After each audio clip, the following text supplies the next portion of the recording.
jamme kisemo mi salmini mo beynde mum yettore mum kala ka tolo don Allah beydi jam ka be ngureji ka balle ka jawle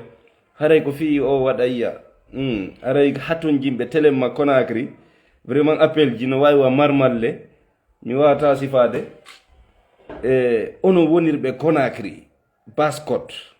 haray contacter au numéro 626 00 86 00 626 00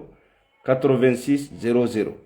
contacter on numéro telemma Conakry haton jimbe wada iya o hare telemma Sénégal mi ambarkido ko sappojo commandinobe tun kadi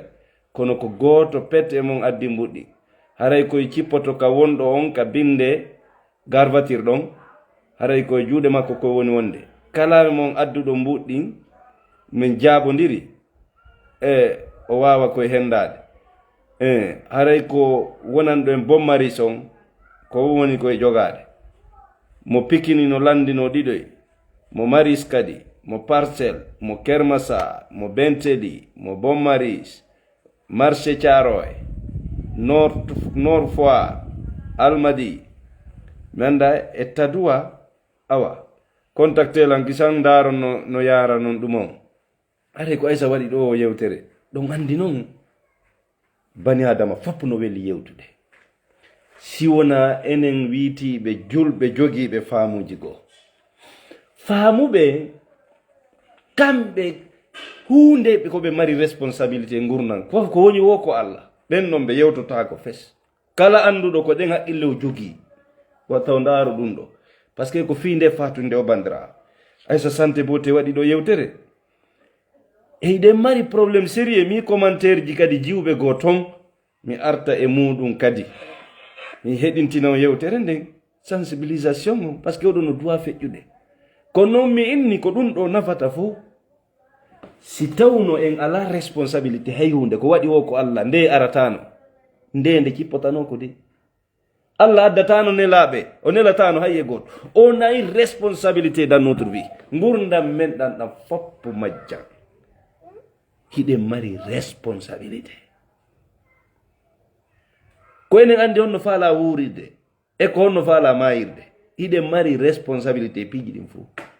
hide jonna hakkil wona en kulle e joni heditoden nde yewtere makko do inde mari nafa moƴƴa non parce que ko be mi feƴƴina nde do ko be mi feƴƴina nde yewtere do. Assalamu alaikum gidoɓe am ɓe mi hiwri kon fof mi lande ke on sido jam haray komi woni waɗirande o vidéo ɗo ko fi sensibilisego ɓenne rewɓe jiidotoɓe ɓen haray tout d'abord miɗo tori Modi Mariama Siré e famille Mariama Siré on fopp mo ñago yarlo fatunde o jomaɓɓe labaɗo yalla hinno mo yaafo mo yaafaɓe o yaafo on ɗo yo ƴettutudem yalla wurno bo makko barkinam torki Allah lamɗo haray komi faala innude enne rewɓe jiidotoɓe ɓe so jiidike ƴetten tan fowtago ƴetten tan fowtago seeɗa ha ndikken par ce que no woodi ko ɓe innata kon hémorragie interne anɗa wawi sikkude a ndikki par ce que ala ka musede mais ka nder reedu ma a ndikkaɗi woni césarienne woni accouchement par voie basse enen ka men si debbo jiidike iɗen andi une semaine après ko dennago o stress ji ɗi no ɗuuɗi iɗa gayni jiidade iɗa dowa préparade kadi fi dennabo on a immoto daroɗa a jinday a wowlay seke a waɗay piiji ɗin fuu hay si yimɓe ɓe no wallitade ma mais haray toujours iɗa stressé a ɗanota ko moƴƴa bobon kanno ɗo bobo wurlay jemma a muyninay piiji ɗin no ɗuuɗi min komi innata si debbo jiidike yo ƴettu tan 40 jours o fowto hay son waɗay dennabo onon ton occupé hay e fus mais fowte ƴette tan fowto ɗon harana jindugo ñande dennabo o woni ka chambre moɗo waalo ɗon fowto ɗon ɗon immo jindugo ka yaasa e hiwrago jama woton immo e jindugo ndaara ko hunde honɗum acce baabirawo e famille ji ɗin ka nene e ka baba ɓe foppu ɓe hinno programme ji ɗin lutto ka chambre maɗa waloɗa ka danki ma kala arɗo hiwragol ma yo aru ka chambre ma joɗɗino julle binde ɗon o jooɗo ɗon par ce que on dikkali surtout onon jibinɓe ɓen par césarienne wattane yiila hay si ƴiƴan ala yaltirde ka ɓaawo pou mais nder ton hara ƴiƴan ɗan no yaltude hémorragie interne waray ko yaawi seke ɗa wawi jooɗade tummaya ma ɗo waloɗa tummaya wattane yiila fi allah ene laaɗo yoti annabijo o yii leydi porto ɗo debbo so jibini o fuɗɗi to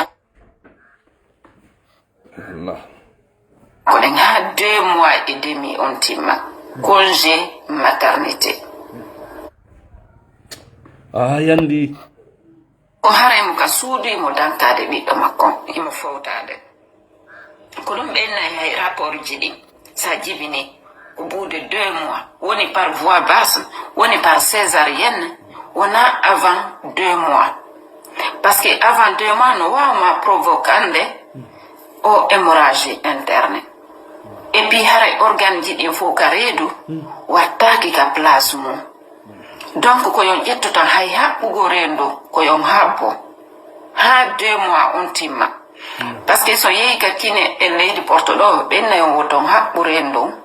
ha 6 mois on timma kamɓe ko 6 mois ko fi honɗum ha organe ji ɗin ka nder reedu kala watto ka place mum kala wontita ka place mum parce que sa ƴetti rendu no janɗirta noon ko nin organe ji ma ɗin ƴawirta ha ka ɓernde donc sa jibini kadi hara foppu no tippade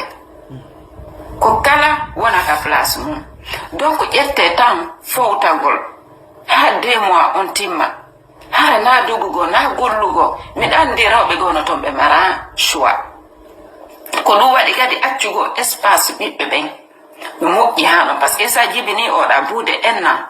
tawi kadi ko ya jibi goɗɗo go a fowtotako so daari hande ka meɗen ɓiɓɓe buyno woodi ɓe maranene hande ko rewɓen ɓuri ɗuuɗude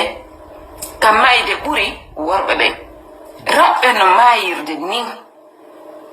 hara koji ɗin no ton mais ɗin koji wattanta yiila souvent ke ka jiidi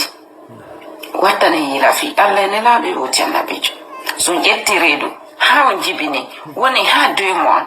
ha 2 mois ka jibinɗon ɗon wattane yiila fowto ɗon on faami ko yon fowto ha ka 2 mois on timmata ɗon après l'accouchement fi allah ene laaɗo yoti annabijo jente o vidéo ɗo partage on mo par ce que no wawi sowude gurda yimɓe buy dare debbo laɓaɗo min laal ko ɗum ɗo woni cause mayde makko nde goɗɗo anda mais en yii o jibini ñande dennabo on en wawata innude o jindali ka yaasi ka nder suudu o jindi e on haaju ɗon fof moɗum no wawi wonde hara ko hémorragie interne min naali ko ɗum ɗo mais mi inni no wawi wonde hara ko hémorragie interne o heeɓi o yaha o fowto tun ko ɗon o sabdata douleur ji ɗin ko ɗon o mayata donc haray ko wattango yiila moƴƴa noon par ce que si woni ñande dennabo on bimbide ñande a feƴƴini c'est que cause on no nder ton wattane yiila fi allah ene laaɗo yoti annabijo fowte son jibini fowte ƴette tan fowto ɗon profite ono e bobo mum on ok yimɓe ɓen kadi yoɓe andu hunde wotere si goɗɗo jibini ka men visite ji ɗi yoɓe ɗuyto docteur ɓe ɓen ka meɗen ɓe duwa andude hunde wotere si debbo jibini iɓe duwa accude o fowto to haysko balɗe 3 ka laɓtane ɓe jonnamo conseil so yalti na yo jindo ha minen ɗo ko leer goto hay ɓe gasa ɓe hokkatama ara ɓe fulkanima ka yaasi law moi on timma ko yo fowto ha organe ji ɗin wonta ka place mum deuxièmement si debbo jibini ka meɗen visite ji ɗin enen debbo jibinay tun iya famille ji ɗin yimɓe no hocco cikko ara randama visite ha hayɗanago ala wawde iɗa ronki komin tan visite ji ɗin si goɗɗo jibini habbe ha dennabo on feƴƴa ha 1 semaine on feƴƴa hara o fowtike jonnemo taw yo fowto o sella nde reedu makko ndu sella hay si yeeso makko ngon no hentini nde reedu makko ndu sella acce taw ha ɗin somen on feƴƴa si aro nawranɗo mo visite ƴettugo bobon yeƴƴa bobon tournira bobo nokkele ɗe fo hara yimɓe ɓe no humpasi bobon no laba ma ɗum sino kaani hara ɓe humpayi ɓe faala ko ɓe wowna hambe taw ha nene bobon fowto sa jibini bobo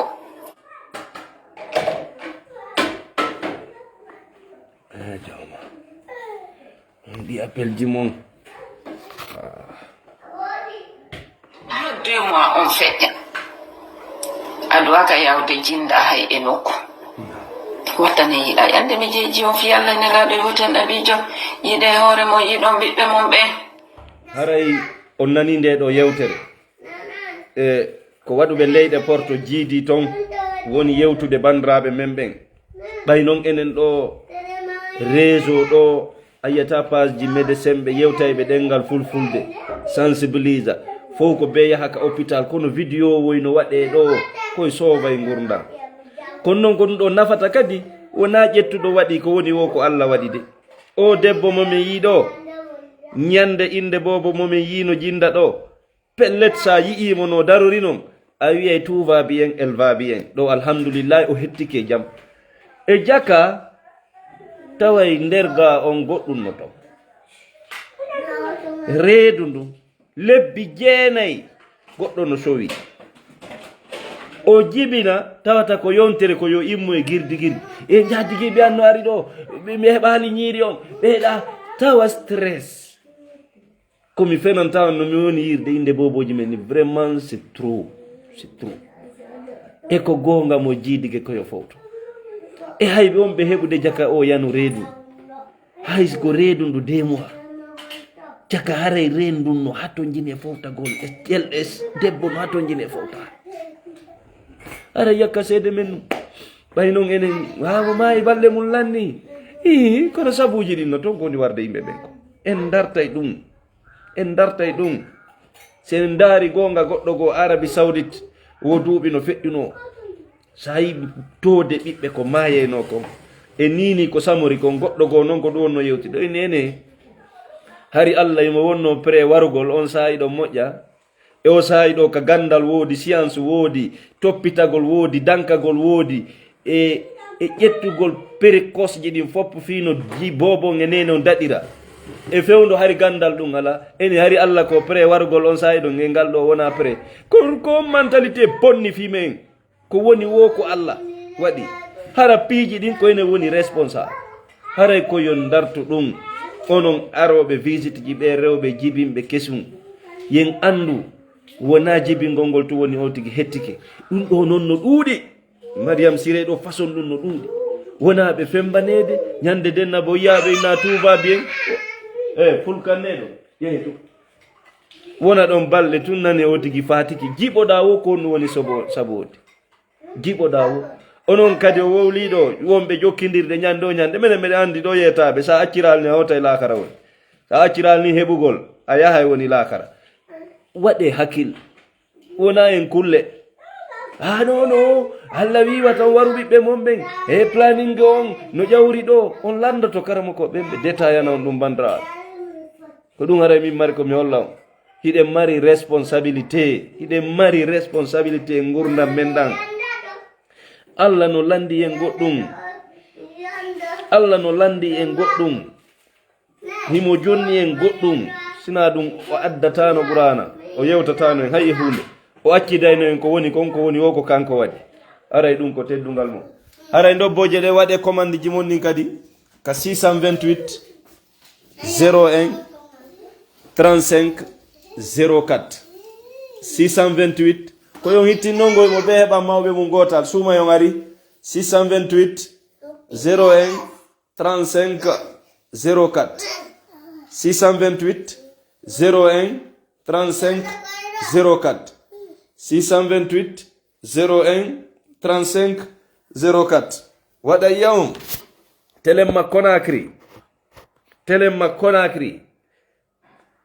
Conakry waɗa yawon ko gongagoy hakkunde Allah no moƴƴi komi woni wadde junjude min kon ɗo no moƴƴi deru ankum e pelleti miɗo yiide afiya min miɗo yiide afiya dey contacté ɓe Conakry ɓen 626 00 86 00 626 00 86 00 hawruɓe kadi e o vidéo ay sa ɗo yo naɓan sonnaɓe ɓe tanƴini ɓe tanƴini vraiment waway heɗitade gollitira onon sonnaɓe ɓe sengoɗa waɗuɓe ba'ele no famini ko kañum tun arde dina ñande wo ko ɓikkum onon kadi jokke golle mon ɗe minen noon mbiɗa andi woɓɓe mon go rew mo wiyama si ɓe acciralni ɓe woɗɗa e lakara o si goɗɗo maaye ɗum fempo ɗon o ko Allah wari ko Allah mumen mba ɗum no yurmi fenade ñande wo ɓikkum ɗum ko birdi noon ko fenade noon iɗen mari droit ɗe mari responsabilité gollirgol hakkil gollira gandal ko yarata wo waɗa doy si mayde heɓima e ɗum ko ɗum Allah muyi kono a wata wadde hoorema kulliɗo wara hoorema joɗɗa wiya ko Allah muyi ɗum wawa wawata wonde fes haray ɗe mari responsabilité ɗe duwa gollirde hakkil onon ɓe kindiya fop telen ton fo contacteɓe nini miɗo waɗi hay téléphone an on mode d'avion yimɓe noddilan ha mi wembiki tawi ala ko jonne ala ko jonne fi o waɗa yiya jaka jama on no hittini fimu joni noon on jebbiloto mi noddiɓe Conakry ɓe yoɓe addanan téléma fuutaw nga koye 24 ila janggo mi dara mi fuɗɗo on servude yandi kanko Mariam Siré ɗo yo Allah hinnomo yo Allah yaafomo yo Allah malnumo yo Allah naadumo aljanna yo Allah waɗu kaburu makko sarden immorde sarden ji aljanna yo Allah waɗanmo barzaka on fowtorde yo Allah waɗanmo lakara on fowtorde yo Allah yo ninsu ko neɓani aduna saabu moƴƴanede lakara ɓiɓɓe ko acci ɓawa ko yo Allah wurnuɓe yo Allah waɗ barke e maɓɓe yo Allah handoɓe hando en fof yo Allah heeɓi berɗen e limane l'islam e l'ihsan yo Allah yaltinafiga ko kafirako e fasgako e berɗe men ɗe bandira haray kadi yo Allah huuren ko yaafore yo Allah yaafo en so ƴettite yo Allah hokku en aljanna e nemaji mum Allah dande yiite lette mum haray en andu mayde yoni ko waajo goɗɗo mayde fo waaje men ceerno en meɗen yiɗi ko janggo ton kon waaje men yandi meɗen yiɗi waajuji monni a faala waaju ene a yare ɓeere a jeenayi a wujjay a kansay a waray a détournay a lorray a geray a sirkay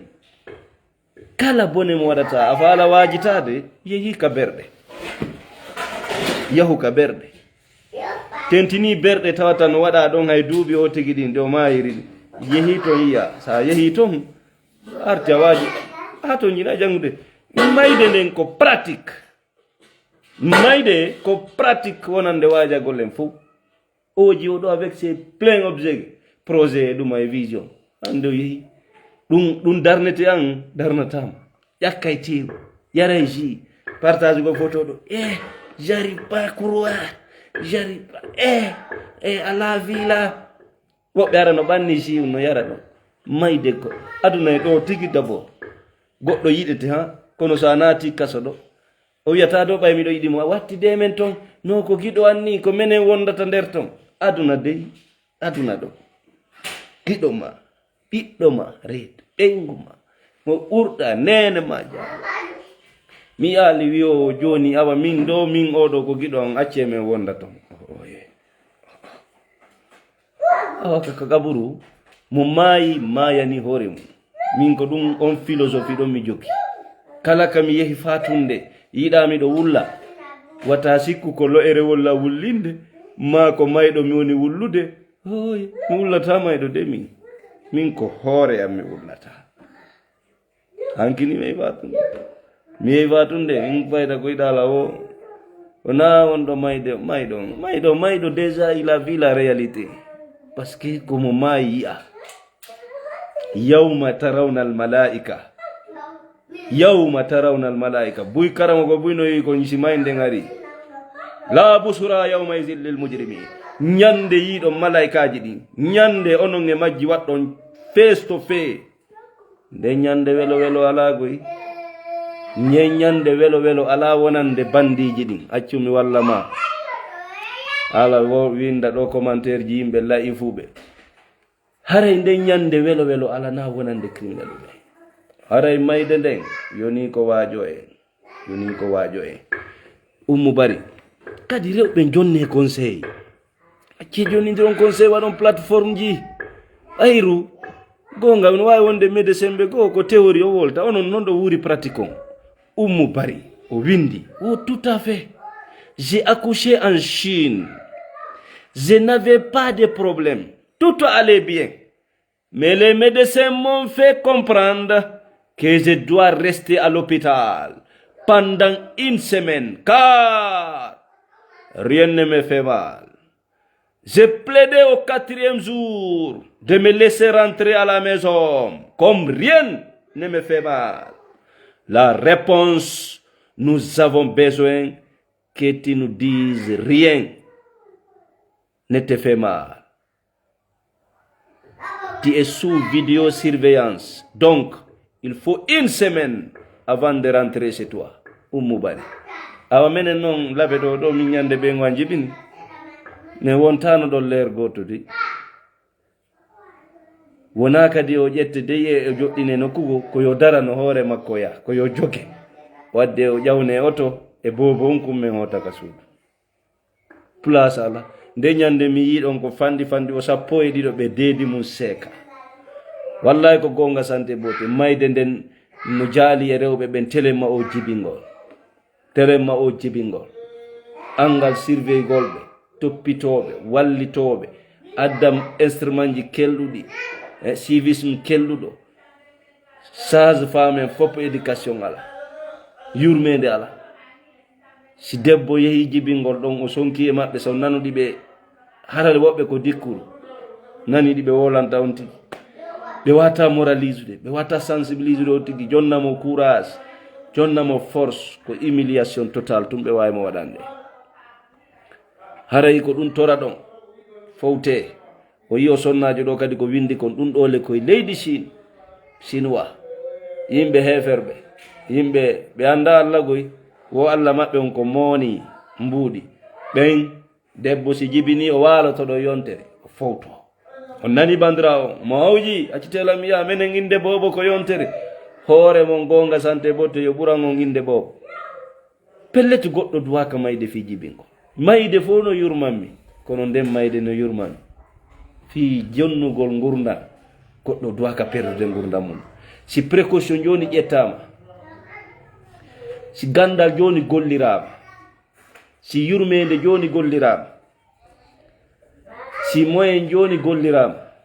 pelleti leyɗe porto ɓayru awa fof no mayede leyɗe porto ha minen min yalɗo de ila min fuɗɗi réseau o 2014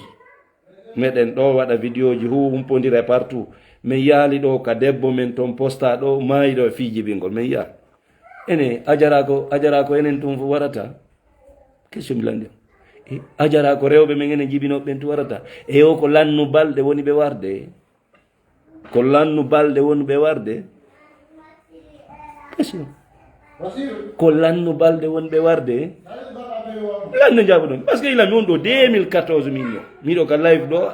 no wanimmi ko Europe mi wurima Amérique fuu miɗo humpiti kono ha hande goɗɗo postal akkaɗo photo mum rip tawata ko warimo ko fi jiiɗagol leyɗe porte jamais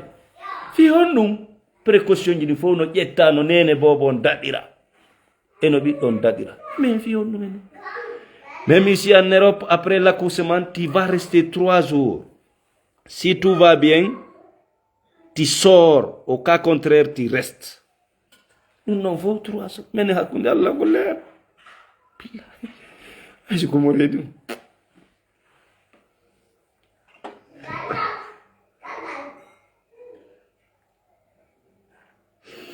hay siko mo reedu mum seeka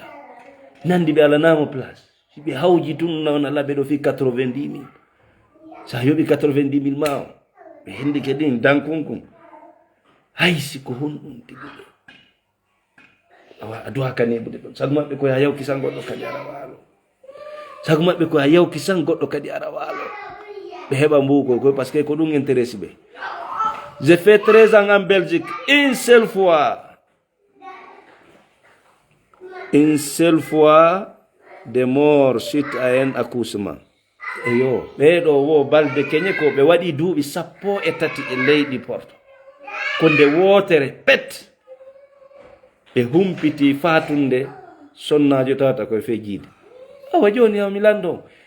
allah rewɓe amen menen afrique ɓen tun balɗe mum lannata e jibingol kono noon ɓayru tun ɗen jogui faux croyance enen e tampere ko muddal haya min tun kata goto toñu allah kata goto sekko allah ta goto ƴettu allah e bêtise ji mum ni allah n'a rien à voir dans nos bêtises o okki en hakkille o okki en gandal o okki en ñeñal sen gollitirali fiyen daɗo fiyo pittali daɗo fiyo ɓengureji ɗi daɗo fiyo jam wonu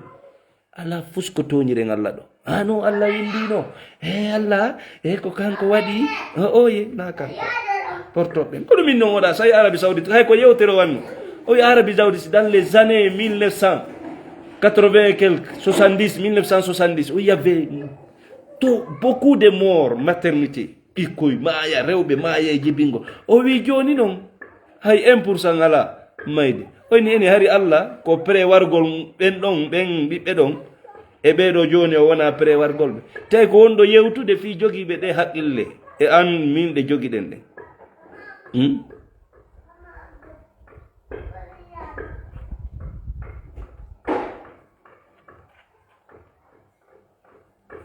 Aliou Ba condamné 2 ans kono ri ndarde ndaralan a ndarto e joni ɓi fattu malakal mawti a beaucoup besoin que Afrique que Occident ndare he leyde porto kamɓe ɓe holaki hay mayde no woni tellement que ɓe wonay ha ɓe yiyata goɗɗo no maayi bellat ɗum noon ndeyi mayete ko gonga kono onon ton ha nde ɗo yiya goɗɗo maayi nandi hare ko enen ɓaleeru tun duwa mayde enen ɓaleeru tun duwa mayde ɓaleeru tun duwa mayde hara noon ɗum ɗo fof ko allah toñede tentini wiiti koye julɓe ko allah waɗi o yeetiken ɗo goɗɗo jibinayi tawata vraiment ɗum ɗo fof no laaɓi kono nder on tawata vraiment no nawni tawata nder on sella fes hémorragie interne hay min ɓe man tawi gaw jibini basir o tawi woni balɗe tawi musendi no soñi be men yiltito kalabta tawi be men yiltito ele tawi ɓe yaltini men ton kono ɓay mi ari mi woni balɗe musendi hémorroïde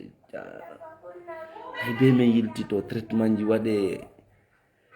ɗum ɗum kadi fof ko hawjirano ko fiyo tawe inde bobom il faut voir la folie de l'Amérique ne va pas aimer ça. Appréciez la vidéo de Aïssa Santé Beauté. Hatta men apprécia ko hatta men apprécia onon ɗo sikka menen meɗen ɗo fi weltingol goɗɗo ma fi añugol goɗɗo on peppida ɗum on n'a pas hen contre quelqu'un min o mo yoton mi alanago ɗo goɗɗo koto konna kono mo wi mi wawlata ko miiji ko mo sofida ɗum mi wawlay komi miiji ko komi yii kon e komi falako on o ala ɗo pullo waɗowo vidéo ara miɗo maranimo hen no sifori o gollal ngal ɗa waɗa gollal ma ngal mi yiya goɗɗum komi wowla mi wowla si nafoore a wowli mi wowlay